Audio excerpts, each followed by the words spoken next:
is this has been a probably one of the most competitive training camps you've had. In saying that, was this process a little more difficult than it has been over the last few years? They're always difficult. There's guys that sometimes are deserving to make the team, and just the way the numbers fall, the position falls, it doesn't work out that way. And obviously, we'll see how the practice squad shakes out. But there was a lot of competitive spots and some tough choices we had to make. Thank you. Zach, the decision to keep only 8 offensive linemen, does that mean you think you can pick up a couple others that are on the waiver wire? I think we're just always going to look to better our team any way we can, and feel good about where it fell for us right now. But again, I know Duke and those guys are actively working and always evaluating and seeing any way we can improve our roster. Zach, what about the defensive line? Obviously, it was a very competitive camp in that regard. Howard Cross making the team. Can you address your decision to go with 6 defensive tackles and the 6 edges? Yeah, I think it was important to keep depth there. As you remember early in last season, we went through that depth pretty quickly. So I think if there's a spot to go heavy, sometimes it's in those areas, and so that helped us in our decision there. Zach, what went into your and Darren's decision to move on from Cal and change things up at long snapper? Really hard decision. Both those guys I thought put forward their best all training camp, and that's what I told Cal is this wasn't a matter of somebody losing the competition. It was we got the best out of both those guys. Ultimately, we decided to go with Will, but I thought Cal had a really strong camp as well, and there's a chance he ends up somewhere else, I'm sure.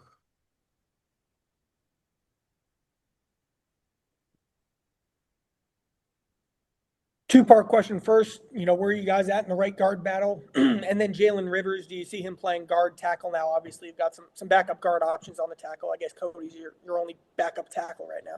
Yeah, I wouldn't say ready to make any announcement there, but still feel good about where we're at. Jalen, I think, has only gotten better as camp has gone on. And, he's worked mostly at right guard here recently. So I think that's for right now, that's been a great place for him. And so we'll just continue to assess where we're at through the week and then maybe make more declarations as the week gets by us. 5 tight ends. It looked like Grandy and Hudson just flat out played well enough to make it. Yeah, they both earned a spot. They both have value on our team, and we feel like we can utilize those guys in different ways. And so again, I thought both those guys had really good camps for us, good preseason games, and earned the opportunity to be on the 53. And so excited to have both those guys.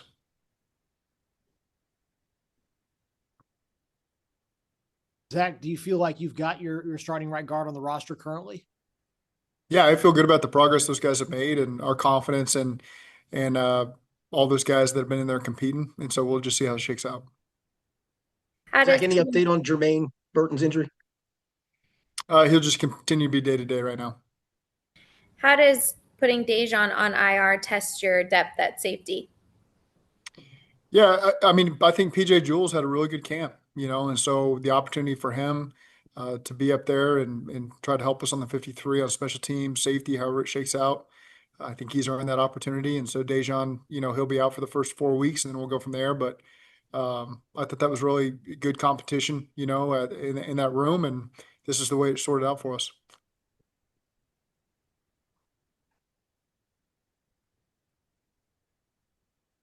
What did Mitch Tinsley show you this summer? Just really day by day, just proved himself as someone who has again earned his spot, earned the trust. It's such a difficult deal for a guy in his position, quite frankly. A guy that we signed early in the spring, late winter. It wasn't like we drafted him, wasn't like we went in free agency and signed him some big deal. He just quietly earned our confidence. Coaching staff, Joe, Jake, the quarterbacks in the room.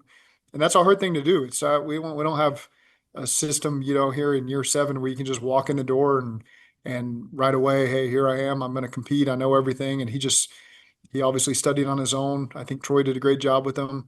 And every time his number was called, he earned the trust of everybody around him, and he continued to make plays, and he's worked really hard at his craft, and we feel like he's going to be able to help us this season. And so, again, credit to him for this summer and the training camp he put together. Zach, the other day you praised Go ahead, Mike, and then I'll get you, James. Go ahead, Mike. Zach, I just wanted to ask you about the linebacker room. Shaka Heyward making it for the first time at this juncture, Cutdown day. How significant is that for him? And why or how difficult was the decision to move on from Joe Giles Harris and Muma?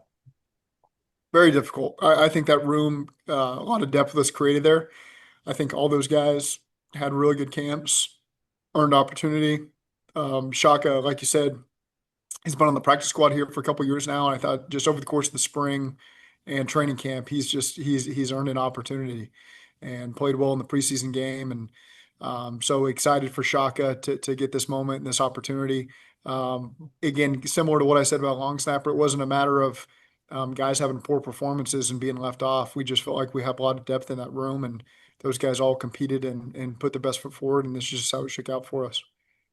It was great minds there, Zach, because me and Trags were both going to ask you about Shaka. But let me ask you about the offensive line. Obviously, you have 8. You're going to be looking at the waiver wire over the next 24 hours or so. When you do that, just in general, how do you balance youth and upside versus guys that might be available that are more proven?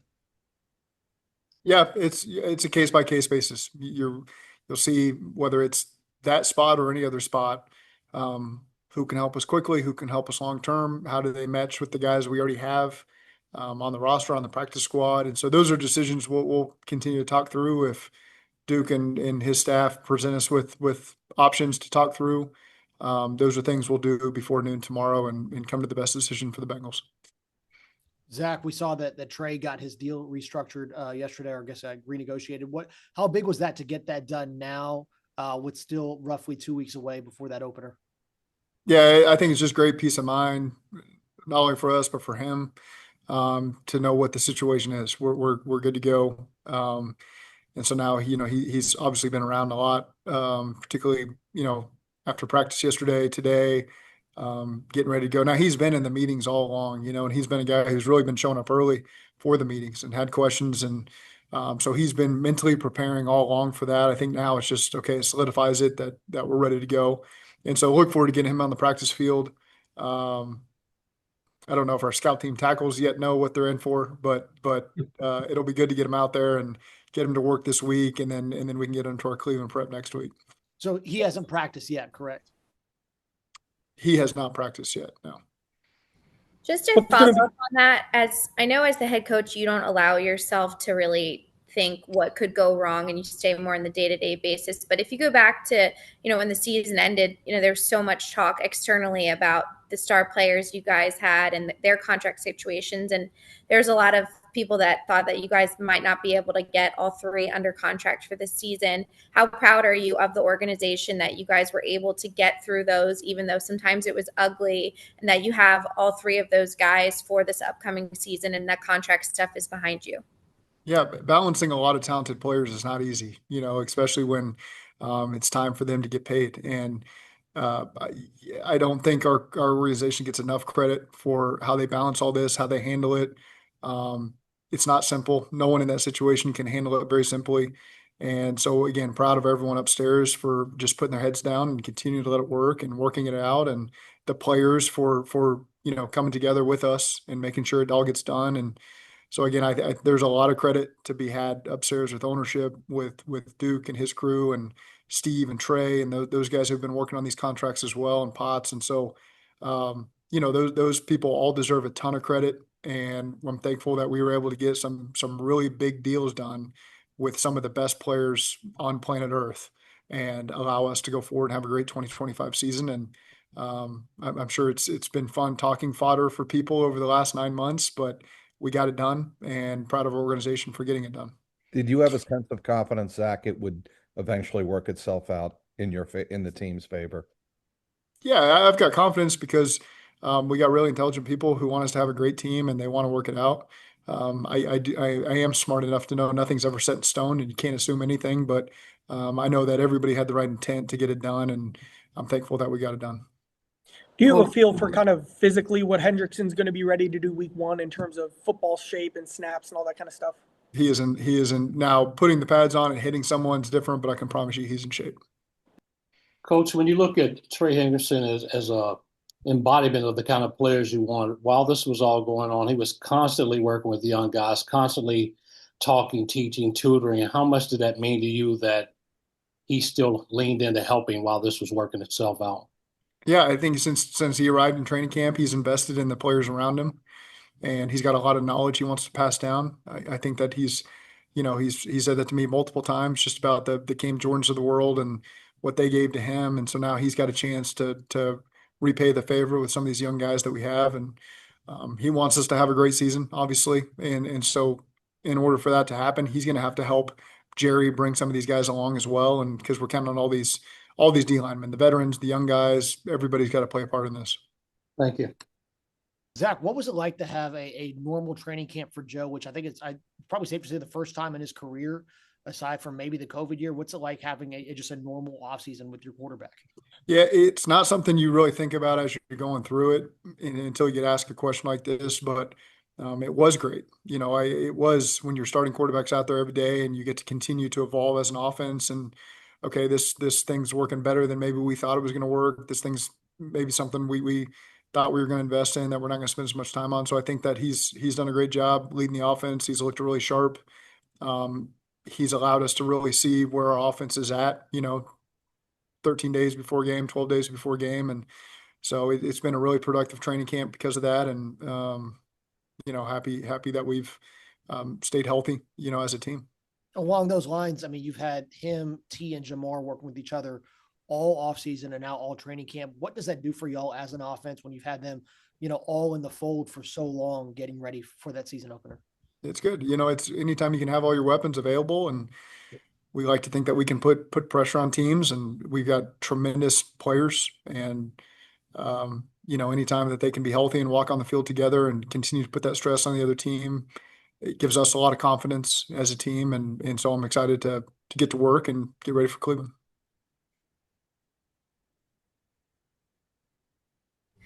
Did you feel like the early morning practices and just the overall training camp gave you a different feel heading into the season that could maybe help you guys in September like you were looking for, or it's too early to gauge that? Yeah, I think it's hard for me. I really like how it all played out for us. I thought that we got tremendous work in. I really did like the schedule. I think the players would echo that. And so I feel like we're in really good position here with 2 extra practices here in the next couple of days before we get into next week. I really like where we're at. I feel like we got all the necessary work in. I think it was the right decision this year to not have joint practices with anybody.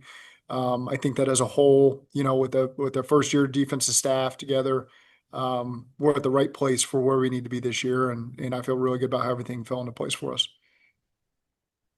Zach, do you have a feel for who the starting corners are, or do you still view that as a battle that you want to continue to roll out into week 1 almost? No, I do. I got a feel for it. Nothing I feel like I need to announce or set in stone, but I feel really good overall about all 6 of those corners we kept. I think that they've all had their moments in training camp, that they've proven that they can all really help us win games. We have a great feel for how to play out week 1 at Cleveland.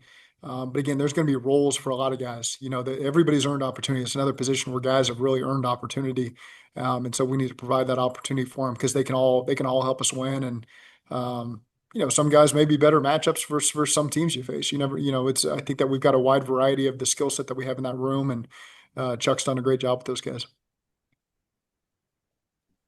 Zach, what was it like at practice today, having Trey out there, having it all done and dusted? I think it's the first time in a while that it's kind of not had any contract things lingering over. What's it been like kind of having that today at practice going into this week?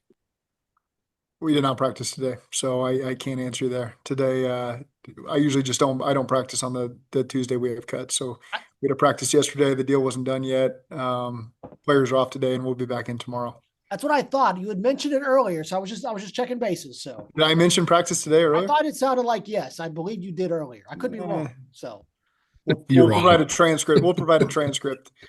I will say for number one, I like it more in person than the Zoom that we got going on right now. It's a lot easier for me to hear when you guys are sitting right in front of me. Zach, procedurally, was this the first year you guys could keep 2 players on IR through before cutdown day? or did that happen last year? I can't remember. I can go back and look at my notes. I honestly cannot remember. That's something I had to review personally a couple weeks ago as we were in this training camp. So I knew that we were able to do that this year. Obviously, Duke's always on top of that. I cannot remember if that was in place this June or the previous June, I think is when it was set. Zach, I know the personnel guys are working hard over this point in time to figure out tomorrow. Do they come to you? What's your role in the stuff over the next, putting in waiver claims, guys you might know? What is that like for you? Yeah, there's time. They do the brunt of the work. Absolutely. And then very similar to draft, the coaches supplement that. So if they've got guys they want to get a feel for, get the coach's opinion on, they'll give them to us, probably tomorrow morning once the dust settles a little bit more. That's why we start later tomorrow with our own players. Just previous experience has told us to do that so that we can evaluate whoever we need to evaluate. So it's a great system in place. I mean, we got those guys do a great job letting us know. We see them at all hours of the day. So we're usually on the same page there. Was there a player whose reaction stood out to you when you told them that they were on the team and they were here to stay? Well, I let the position coaches generally handle that. So when there's a player that I have a sense is probably feels like they're on the border, I let the position coach call them to let them take that pressure off, sometime early in the morning. There's probably some players that I assumed would know and they don't, and they still have that angst, even at 4 o'clock. But even just telling a guy that there's a practice squad spot available for him tomorrow, obviously the dust has got to settle, but guys that, hey, we would like you back on the practice squad. Sometimes delivering that news to a guy, even after you're releasing them is really encouraging for them because of, they know now there's such a quick opportunity to get active and play with standard elevation or the way that you can swap players now. So even that news, that's more the news that sometimes I deliver. Hey, we're releasing you, but we'd love to have you back on the practice squad tomorrow at noon. And sometimes you get a pretty good reaction there. What kind of reaction did you get from Coach Montgomery, and how soon did you let him know Trey is signed? Well, within seconds, I guess I could see Trey roaming the building, so I knew something was going on. And it's until it happens, you don't know. So I'd say within the minute, we probably all had communicated that to each other as Trey was in the locker room when we were all upstairs on the mezzanine. Thank you. Any other questions? Well, thank you, Zach.